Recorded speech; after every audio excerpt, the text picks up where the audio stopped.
Are you looking for an unconventional, unapologetic, and fresh TV show that addresses gender-based violence by the youth for the youth? Then Issues on Red is definitely the place to be. We are bringing silence to light by addressing every single issue that we left unread.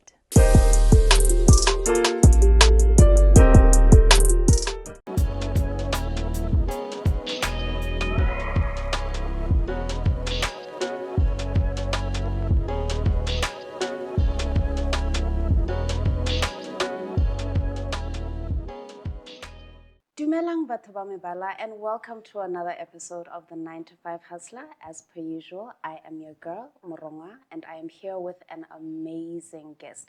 This time, I have another superwoman, a little bit different from what we've generally been talking about, but I'm not going to waste your time with extra information. I'm going to let her tell you exactly who she is and why she is with us today. Hi, Shanel. Hi, how are you doing? I'm good, thanks. How are you? I am splendid. Okay. Yeah. Thank you so much for joining me today, because you're another superwoman that is joining me on the show. You do everyday work. You're waking up 8 to 5, you're in the traffic, you're doing all of that stuff. But then at the same time, you have a 6 to 10 after hours work. It goes longer. It goes longer. Yeah. Where most of us are just at home trying to do dinner, trying to prepare for the next day, you're actually super functioning. Mm-hmm. So can you please just tell us who you are? What is it you do as a day job? And what is the 9 to 5 hustle? Ooh, I hope we have enough roll time. I think. Okay. Okay, so my name is Shanel Nikolic. I am a mental health expert. Mm-hmm. And let me start on that one first, right? So I did my bachelor's and my honors in Port Elizabeth for psychology, and then I went on to Rotterdam to do behavior, life performance, and statistics. Nice. Yeah, and then I'm doing my second master in Liverpool University because I really liked this one psychology. What, a second? Yes. Like number 2? Number 2. Ooh, okay. Yeah. Okay. So that's the one I'm busy with right now. Okay. And it's because it has this really nice psychology called positive psychology. And it's so insightful. It's so informative. I really enjoy it. And I think it would really do good for people this side, like in Botswana, you know. And so that is my journey, my upcoming journey. And then I was an intern as a clinical psychologist in Marina. Oh. And then I did my internship. They did take me in as well in Marina. So under supervision for like 3-4 years from 2011. No, I graduated in 2012, going up to like 2014. Okay. And then I basically did volunteer work with Botswana Network of Mental Health. And then Corona time is where really the mental health aspect was booming, or people were learning about it, or, you know, suffering or going through it. Yeah. And that's when now we had the pink slips. We could go out and, you know, help the people who are struggling really in that time. Beautiful. So I was in the front line as well for that. And I'm a student counselor at New Era College. Yeah. And with that, basically, I look out for my orphaned and vulnerable children and my children that come from the rural areas as well as the mainstream students. Okay. I am a director at Medical Guardian and Response, and they're there in Pakalani. And we do security and medical gadgets, as well as other things in that arena. Okay. Yeah. Oh, wow. Okay, yeah. Guys, I told you. Right? Superwoman. And we've talked to a lot of people in the creative meets corporate industry, but this is the first time we now have somebody from health, in the health profession, and is working on like different spectrums of one huge industry. But please, guys, stay with us. Just 30 seconds. We're taking a quick break, and we'll be right back.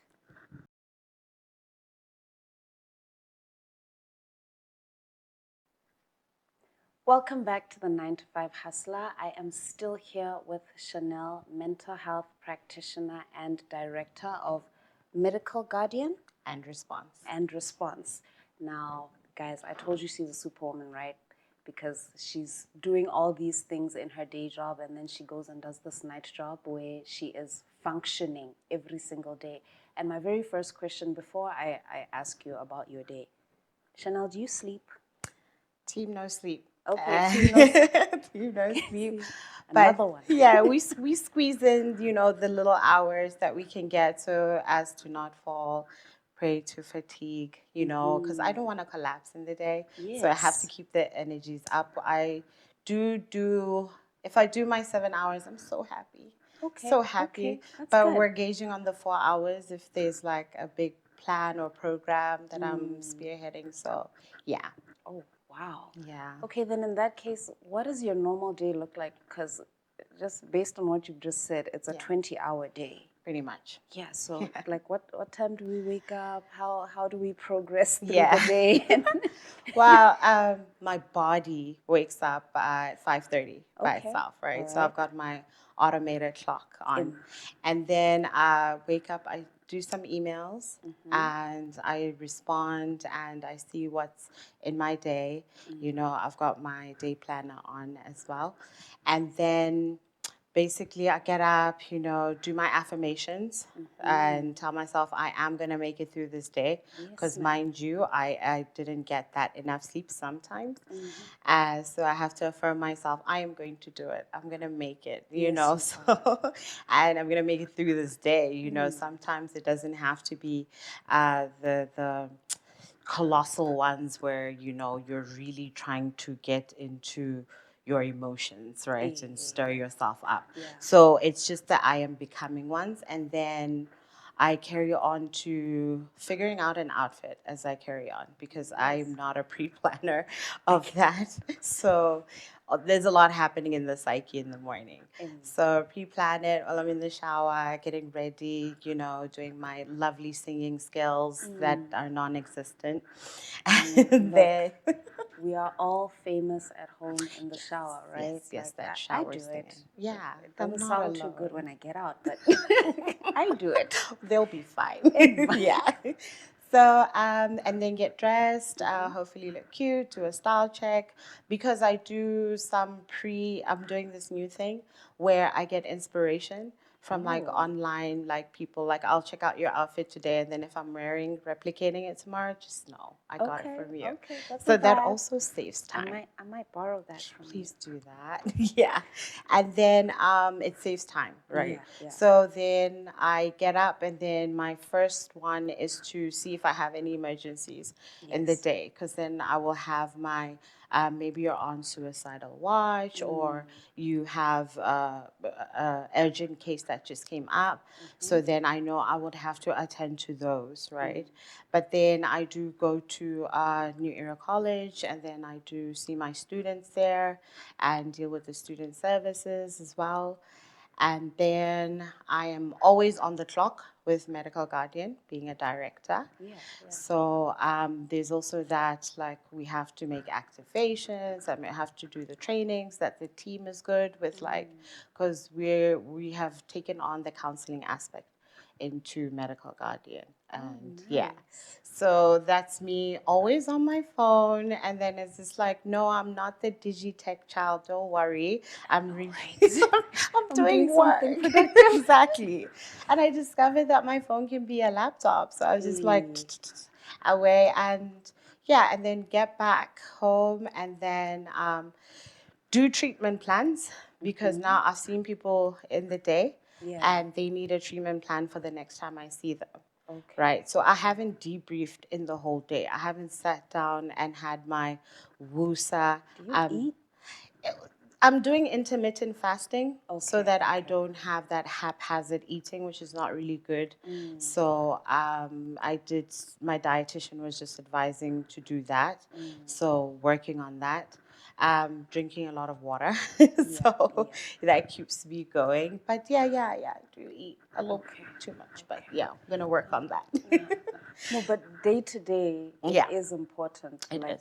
I really appreciate that you're coming here with a mental health background because I'm not sure enough of our young entrepreneurs, even those who are 9-to-5 hustlers, I'm really not sure they do the bare minimum basics of taking care of yourself. So maybe not everybody can see a physician or a dietitian, but I mean, water, a good amount of sleep, lots of fruits, lots of vegetables. Your just natural the simple, agents, the right? simple things Yeah. that keep your body Exactly. fit. Yeah, Exactly.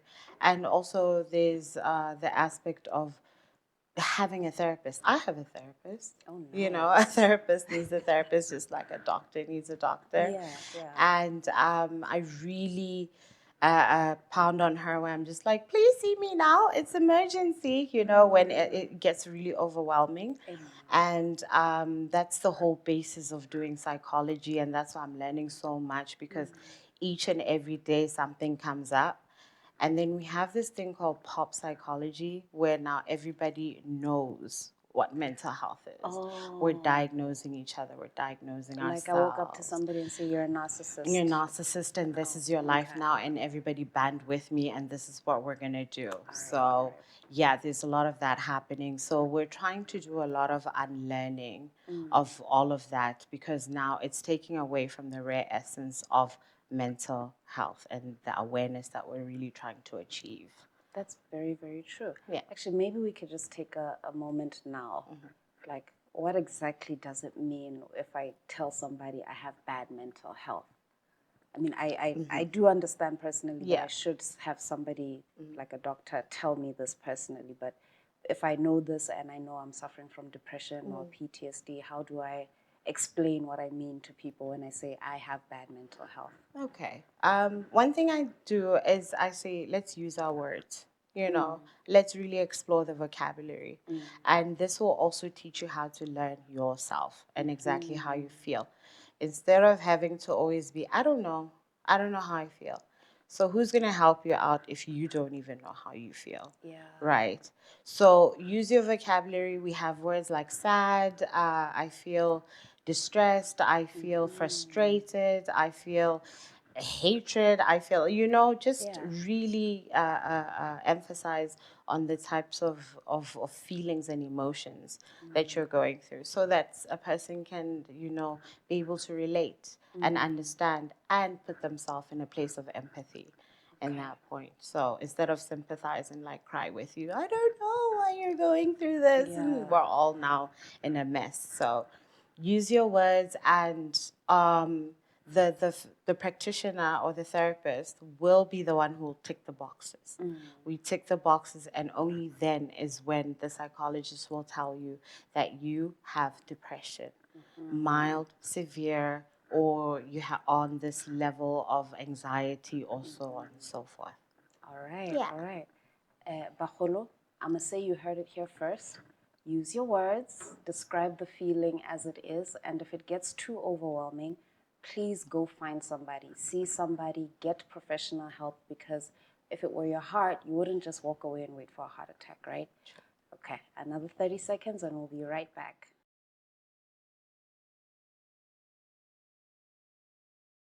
Welcome back once again, and I am still here with Shanel.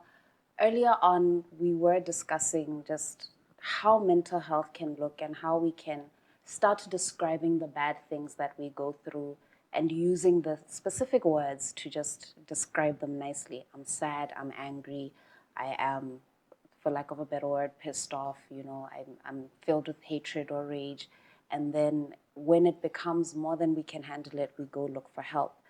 But then for you, Shanel, this journey you've been on, just building yourself and building your career and building your business, where are the challenges? Like, how difficult has it been, and what are the most challenging things about it?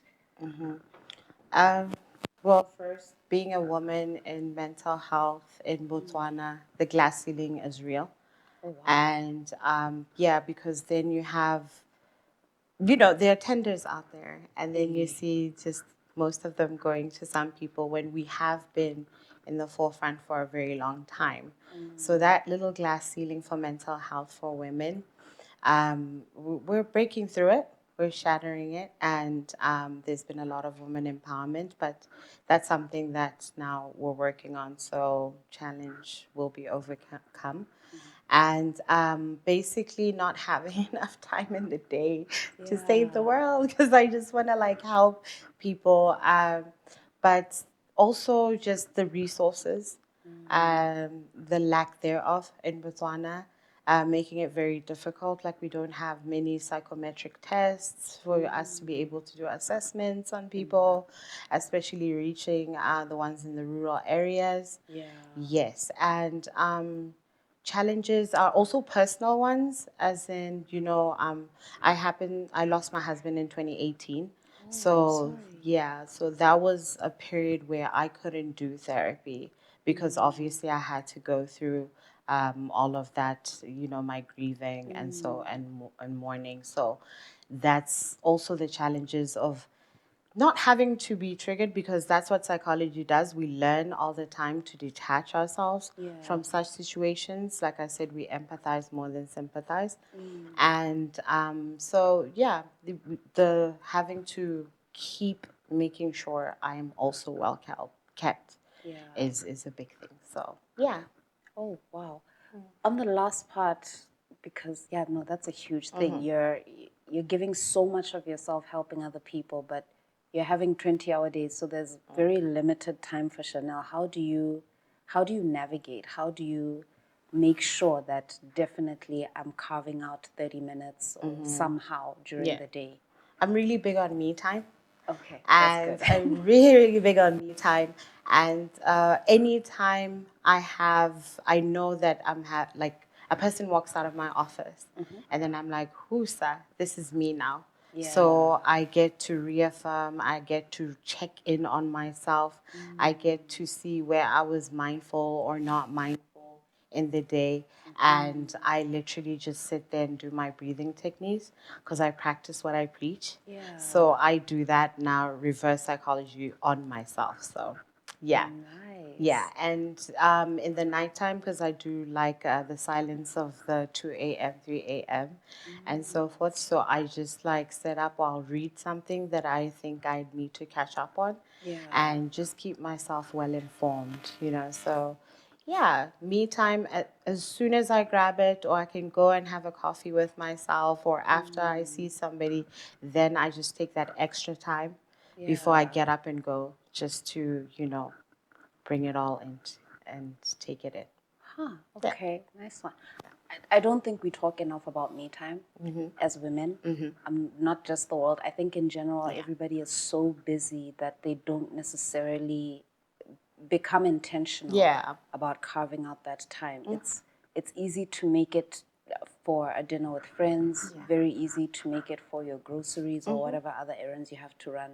But I'm not sure if enough of us actually say, okay, I have 30 minutes right now, let me just Sit with it and sit with myself. yeah, let me sit with myself, or even be active in your grocery, that you're thinking about how you're feeling, Being mindful. being mindful of what you're doing, and not just going through the activities. I'm not sure women get to give themselves that much time between career, mom, wife, girlfriend, and every other role you have to play. Because, like you said, it's a role now. So when you're going to the shop, you're just gonna buy whatever you think is quick. You're not being mindful of what the kids are eating. You rush through things like, "Oh, mom, here, let me tell you about what I did today." And does that little flip, and you're like, that was like cute, moving right I need to go along. back. So it's like, it becomes like, oh, I have to do 1, 2, 3, 4, 5, and it's so scripted, and it's so, directed to Like scheduled. Yeah. So you lose essence of, now, who am I? You're tired all the time. You now don't have time to listen to people. Yeah. But I mean, all I have to say is, take time for yourself. Yeah. Focus, and always check in with yourself. Be mindful, and do get help. I am here to help, and as well as other therapists out there. So take that time for you. Oh, wow. Okay. You know what? That was too beautiful to say anything else. Guys, marinate for 30 seconds. I'll be right back. Whew.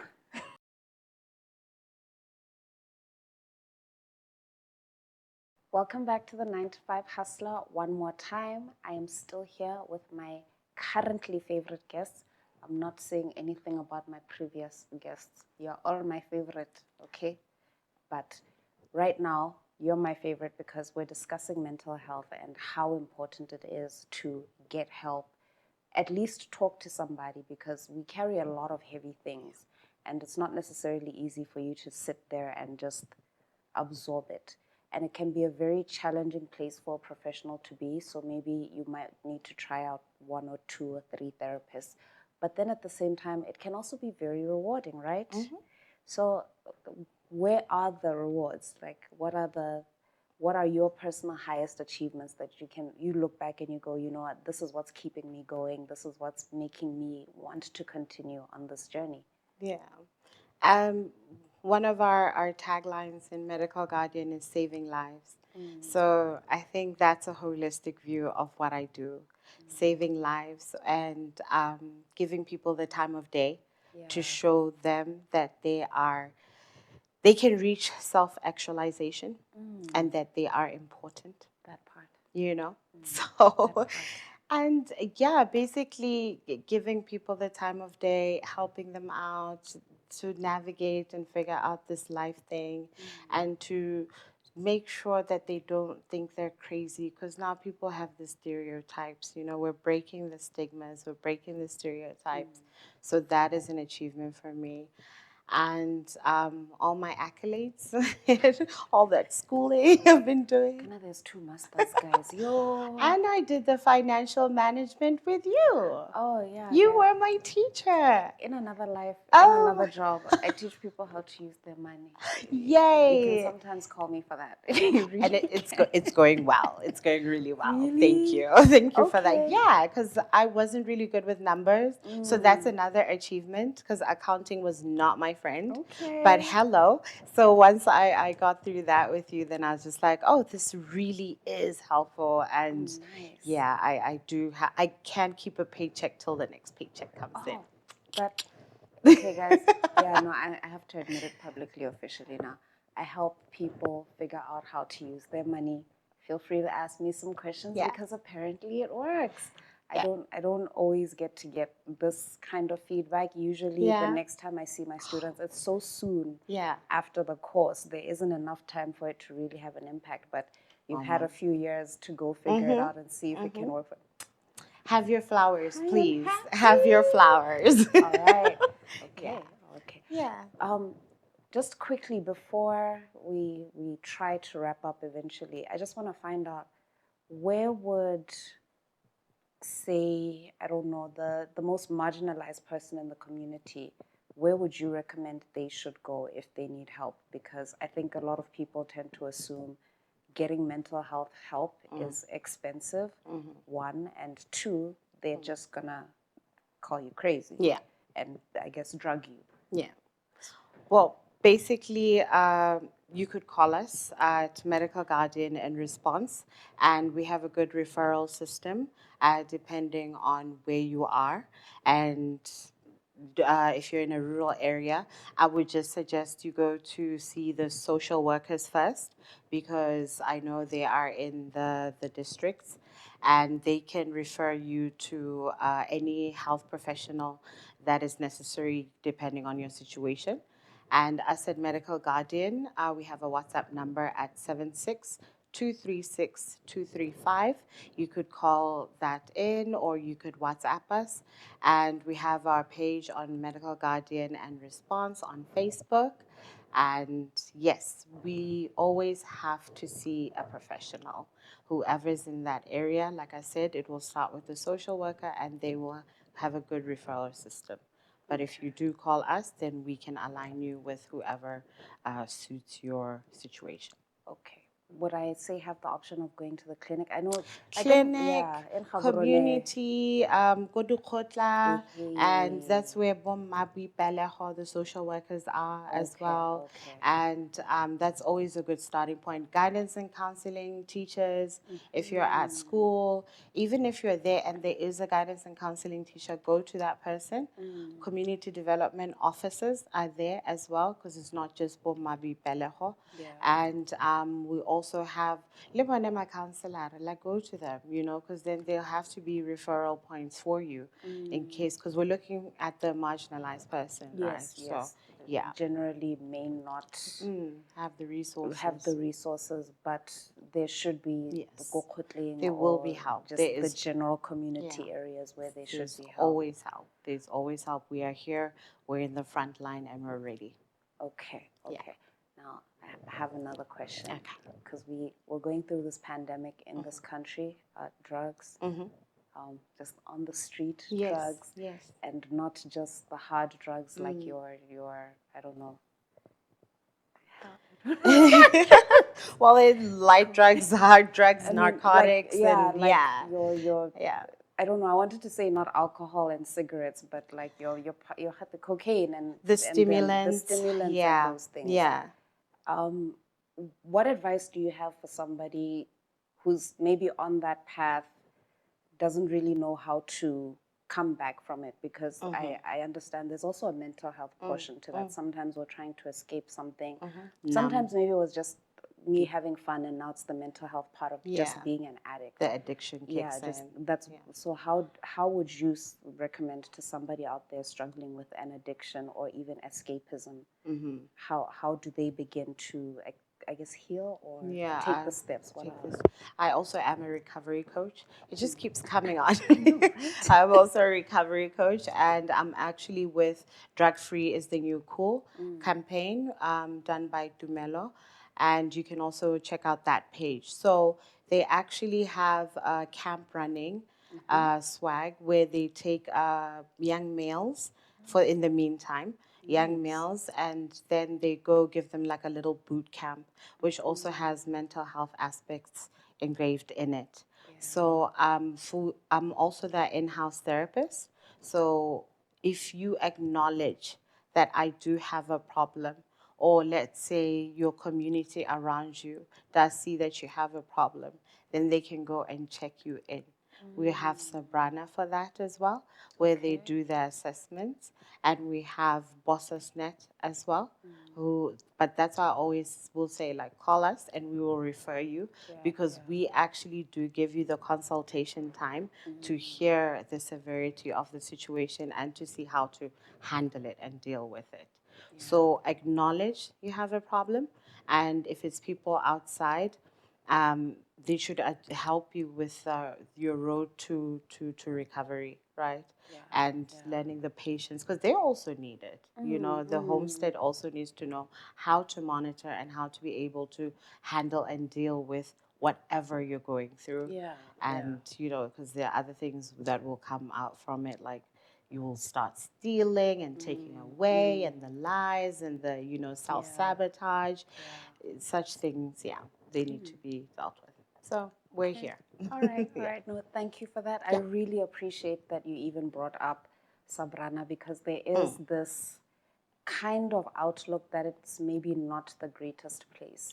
And I think there was maybe an era where it wasn't the greatest place, and maybe people are a bit scared or shy or worried about trying that. But it's very important that people know that it's still an available resource and it works.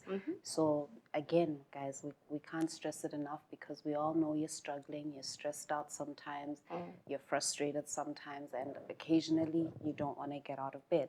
It's fair, but you may need help, and that is perfectly okay. Just go get the help, and we will be right back just now.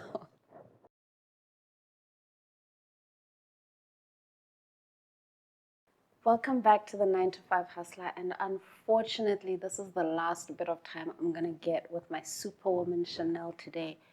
But I think we've had a rather insightful conversation and touched on some very important things about mental health. I'm not sure how you feel at home, but I do have days where I want to break the windows, throw a few things. But occasionally, when I talk to one of my colleagues, or if I talk to a friend, or if I even talk to my parents, sometimes they give me great advice, or sometimes they just give me a hug, and I tend to feel better. So I agree with Chanel when she says you have to see somebody, preferably a professional, so that if there is like an actual problem, we can identify it and give it a name and get it a proper treatment. But just in general, I really don't think it's a bad idea to just have like a mentor, somebody like a Yeah. close friend, somebody you can lean on and be completely open with, because we're social, right? Yes. And we Yes. do need each To other. in to some sense. integrate and speak, and but some people are antisocial. So True. just to sum it up, it's get help, reach out, and just know that you're not alone, and somebody out there is listening. Get a mentor, and that's someone who is a professional, are very unjudgmental, very unbiased, so you will get the right type of help. And the consent is yours, and all of that will be explained once you walk into a therapy room. It's okay to not be okay, and you're not alone. Okay. Just for quick confirmation, it's confidential, right? Definitely. Are there places where, or is there, what's the term? Is there a point where you as a professional definitely have to tell somebody else? Like, if I come to you and my problem is, forgive me, my audience, my problem is I murdered somebody, maybe in self-defense, and the police don't know. Is that the kind of situation where you have to break the confidentiality clause? So you're addressing ethics, right? yes, So we have we have a Bible called the DSM, diagnostic criteria, and ethics are everything in therapy. That's why I always tell people, please ask for the credentials of whoever is seeing you, because they have to be at a certain level. That's why we're still schooling, and we have to go to or have a certain caliber and amount of knowledge on psychology. So with ethics, confidentiality, we're obligated to say out your information if the law needs it, or if you do consent to it, or you have breached the contract somehow. Okay. Right. So the law, you giving consent, and just other departments or faculties asking for it, but the consent really comes from the person, and if you're a minor. Okay. But there's still consent. There's still a way to give out that information without blurting out everything that has happened, because that means the trust is lost. Yes. Then we have to refer you to somebody else, and that's transference. Yeah. That's very, very true. Yeah. Okay.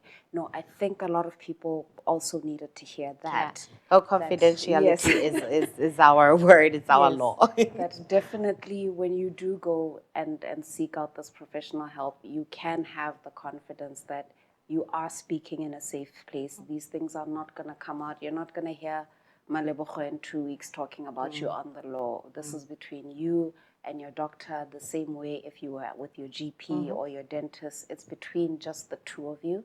And there are rules as to how this information can be released, but it's for a good purpose. It's not just them waking up and saying, let me share with the office.